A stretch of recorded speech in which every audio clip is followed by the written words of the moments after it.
بسنګ معافي وکړي ته خو پسان ظالمي ولنفس عليك حق ولزوج عليك حق ولنفس عليك حق ولأباك عليك حق ولأمك عليك حق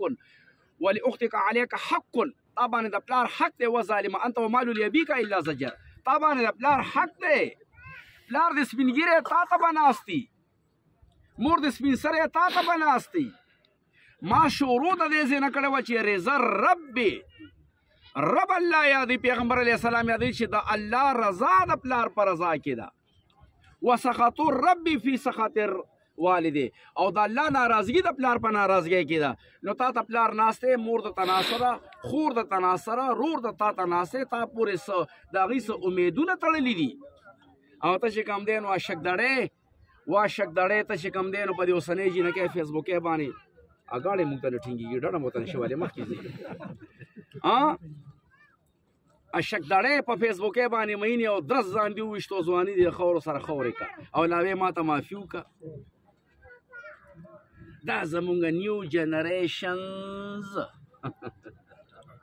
نیو جنریشن دا زمونږ اساس خلک دا زمونږ بوزغلې دی دا زمونږ نوې نسل دی دینه به ته د خېطه مې وکړي ټول چوکرهبازې الکانو پسې او جینکو پسې او ښځو پسې او دا ډېر خو پکې جړاګانو پسې او ایس خرڅئ او چرس خرڅئ او چینچې وهي او غلاګانې کوي او بوتاړونو ته لکه د جینکو بوتاړونه یې پټ کړي او پر سړو نه موبایل یې اخلي او له 100 روپۍ د غریبانانو مزدورکارو نه اخلي او لا ډېر خو پکې سهار کې ټیکسیانو کې ناست دي چې سورلی روخلي تماچه به کېږي راکړه هغه څه الله غریب روان دی مزدورۍ له 200-300 روپۍ وسریت نه وایي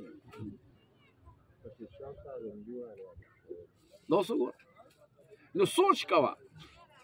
نو چې کله ستا دا ماحول وي چوکرهبازۍ او لږبازۍ او جینکۍ او موبایل او ایزیلوډې ورته کې او دا چې کوم مالداران دي دا چرسونه او ایسونه خرڅوي ستا په دې ملک او بیا چې کوم دی په دې لارو باندې ګوره په دې پیو کې ملاوټونه مسالو کې ملاوټونه په چو کې ملاوټونه